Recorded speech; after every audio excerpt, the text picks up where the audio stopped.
안녕하세요. 꿈과 희망을 담고 있는 내 손의 도서관입니다. 잘못된 건강상식이 많이 퍼져 있는데 이로 인해 오히려 건강에 해를 끼칠 수도 있습니다. 그래서 오늘은 잘못된 건강상식에 속지 마라 라는 책을 소개합니다. 이 책은 정확한 과학적 근거와 이해 없이 많은 사람이 잘못 알고 오해하기 쉬운 건강상식을 명확하게 짚어주는 책입니다. 현대인들 초미의 관심사인 다이어트, 운동, 질병에 대한 진실과 거짓을 다양한 자료를 바탕으로 해답을 제시하고 있습니다. 그러면 책의 주요 내용을 살펴보도록 하겠습니다. 레드와인은 몸에 좋다. 레드와인이 몸에 좋다는 말은 술을 못 마시는 사람들 사이에서도 널리 알려진 속설이다. 레드와인이 건강에 좋다고 각광받기 시작한 중요한 계기는 이른바 프렌치 패러독스 때문이다. 육류나 유제품 같은 동물성 지방 섭취량과 심장병으로 인한 사망률은 보통 정비례한다. 즉, 동물성 지방 섭취량이 늘어나면 심장병으로 사망할 위험도 커진다는 것이다. 그런데 동물성 지방 섭취율이 높은 프랑스인들이 심장병으로 사망하는 비율은 영국이나 독일 사람들의 30에서 50%밖에 되지 않을 정도로 낮다. 이것이 역설적이라고 해서 프렌치 패러독스라고 불리게 되었다. 프랑스는 보르도나 부르고뉴 등지에서 질 높은 레드와인을 많이 생산하는 나라로 유명하다. 프랑스인들은 다른 유럽인보다 평소 레드와인을 자주 마신다. 이 점에 주목한 프랑스 학자가 레드와인이야말로 프렌치 패러독스를 풀 수 있는 열쇠가 틀림없다고 주장하면서 레드와인에 어떤 성분이 함유되어 있는지에 대한 연구를 시작했다. 그 결과 폴리페놀이라는 성분이 세상에 알려지게 되었다. 동물성 지방을 지나치게 많이 섭취하면 혈관 내에 지방이 축적된다. 이 축적된 지방이 산화하면서 혈관을 막아 동맥경화가 발생하고 따라서 심장병을 일으킬 위험도 높아진다. 폴리페놀은 혈관 내에 축적된 지방이 산화하는 것을 막아준다고 알려져 있다. 레드와인에는 붉은색 성분이 안토시아닌과 떫은 맛 성분이 타닌, 그리고 과일 껍질과 씨에 많은 폴리페놀이 다량 함유되어 있다. 이러한 폴리페놀은 자연계에 7,000여 종 이상이 존재한다고 알려졌다. 식물의 색소 및 떫고 쓴맛 성분 속에 들어있다. 우리가 자주 접할 수 있는 대두의 이소플라본, 녹차의 카테킨, 울구미, 커큐민 등이 그 예이다. 폴리페놀은 레드와인뿐 아니라 채소와 과일, 녹차, 우롱차, 커피 등에도 함유되어 있다. 수용성이라서 섭취 후 2-3시간 뒤면 소변으로 배출되므로 이들 식품을 자주 섭취하는 것이 훨씬 손쉽고 효과적이다. 적당량은 괜찮지만 건강을 위해 일부러 레드와인을 마실 필요는 없다. 달걀은 하루에 1개만 먹어야 좋을까? 달걀은 3주 이상에 걸쳐 병아리가 부화할 때까지 필요한 영양소를 총망라하고 있어 완전식품이라고 불린다. 특히 단백질이 보고라 할 정도로 달걀 1개에는 보통 6g에 달하는 많은 양의 단백질이 들어있다. 단백질은 노른자보다 흰자에 많이 함유되어 있는데 체내에서 만들 수 없는 필수 아미노산이 풍부하다. 단백질은 한자로 달걀의 흰자위라는 뜻이다. 이 밖에도 비타민 A, B, D, 철분, 아연과 같은 미네랄도 함유되어 있다. 반면 노른자 1개는 보통 약 5g 정도의 지방을 함유하고 있다. 그중 약 200mg 정도가 콜레스테롤이다. 노른자를 많이 먹지 말라는 이유는 바로 이 콜레스테롤 때문이다. 그러나 달걀은 먹어도 콜레스테롤 수치는 상승하지 않는다. 콜레스테롤은 동물성 지방에만 함유된 지방질로 세포를 감싸는 세포막, 호르몬, 소화효소의 재료가 되기 때문에 우리 몸에 필요한 영양소다. 필요한 콜레스테롤의 약 80% 정도는 간에서 합성되며 나머지 20%는 식사를 통해 섭취된다. 없어서는 안 될 영양소인 만큼 우리 몸은 콜레스테롤 양을 일정 범위 내에서 유지하게 되어 있다. 식사로 섭취하는 콜레스테롤 양이 줄어들면 간에서 합성하는 콜레스테롤 양이 늘어난다. 반대로 음식물을 통해 섭취하는 콜레스테롤 양이 늘어나면 간에서 합성하는 콜레스테롤 양이 줄어든다. 이렇게 콜레스테롤은 스스로 조절할 수 있는 건강한 사람이라면 달걀을 많이 먹더라도 체내 콜레스테롤 수치는 크게 변하지 않는다.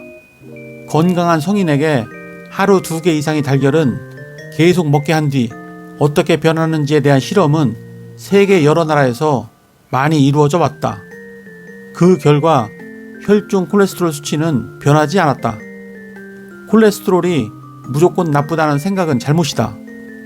콜레스테롤이 합성이나 분해를 담당하는 기관은 간이다. 음식에 함유된 콜레스테롤의 마지막 종착지 또한 간이다.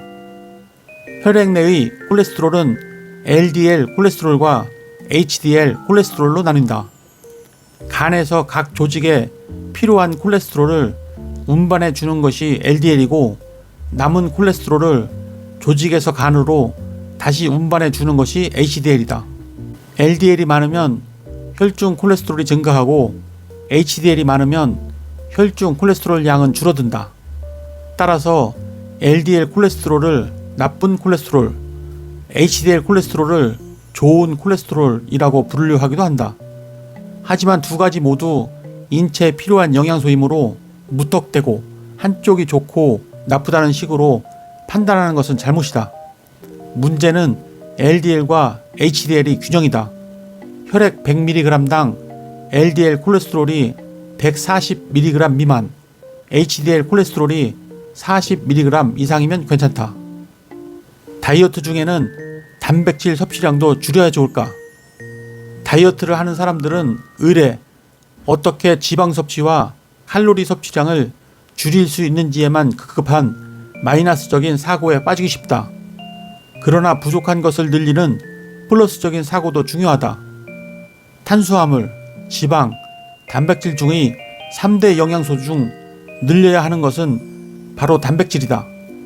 다이어트 중에는 칼로리가 높은 육류나 우유, 유제품 등을 줄이는 경향이 있는데 이것들은 중요한 단백질 공급원이다. 다이어트를 하다 보면 단백질 섭취량이 줄어들 위험이 있다. 3대 영양소는 모두 체내 칼로리가 되므로 다이어트와는 때려야 뗄 수 없는 중요한 상관관계에 있다. 다이어트를 하면 지방과 탄수화물 과잉 섭취에만 신경을 쓰지만 더 신경 써야 할 것이 바로 단백질이다. 단백질이 부족하면 오히려 살이 찌기 쉽다. 단백질 섭취량이 줄어들면 근육량도 줄어들기 때문이다. 수분을 제외한 근육의 고형물 대부분은 단백질로 이루어져 있다. 근육을 만드는 단백질은 피부가 신진대사를 통해 바뀌는 것처럼 분해와 합성을 반복한다. 단백질이 오래되면 기능이 저하되기 때문에 100%의 제 기능을 발휘하기 위해서는 위에서는 늘 신선한 것으로 대체되어야 한다. 단백질 섭취량이 적으면 재료 부족으로 근육을 합성하는 속도가 분해하는 속도보다 떨어지게 된다. 내리는 사람보다 타는 사람이 적으면 승객수가 줄어드는 것과 같은 이치다.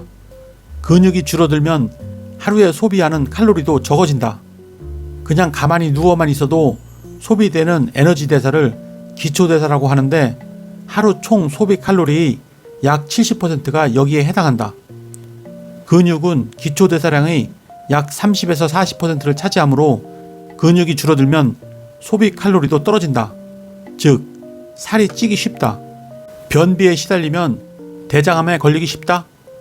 우리 몸은 입에서 항문까지 이어진 소화관이 관통하고 있다. 입으로 들어온 음식은 소화 흡수를 거쳐 필요한 영양소는 체내에 흡수되고 불필요한 것은 변으로 배출된다. 음식물을 섭취하고 배변하기까지 걸리는 시간은 최장 72시간으로 거의 3일에 달한다. 음식의 종류와 체질에 따라 배변까지 걸리는 시간에는 큰 차이가 있지만 보통 3일 이상 배변이 없고 불쾌감을 동반하는 경우 변비로 규정하고 있다. 3일이 지나도 불쾌감이 없고 건강에 큰 이상이 없다면 특별히 걱정할 일은 아니다. 반대로 이틀에 한 번 변을 보지만 잔변감과 같은 불쾌감에 시달린다면 변비라고 할 수 있다. 변비는 특히 여성에게 많다. 여성 호르몬에는 변을 만드는 대장의 연동 운동을 방해하는 기능이 있기 때문이다. 다이어트 때문에 식사를 적게 하고 식이섬유를 충분히 섭취하지 못하면 이 또한 변비 원인이 된다. 이처럼 흔한 변비지만 변비에 걸리면 대장암에 걸리기 쉽다는 설도 있어 가볍게 넘길 수도 없는 일이다.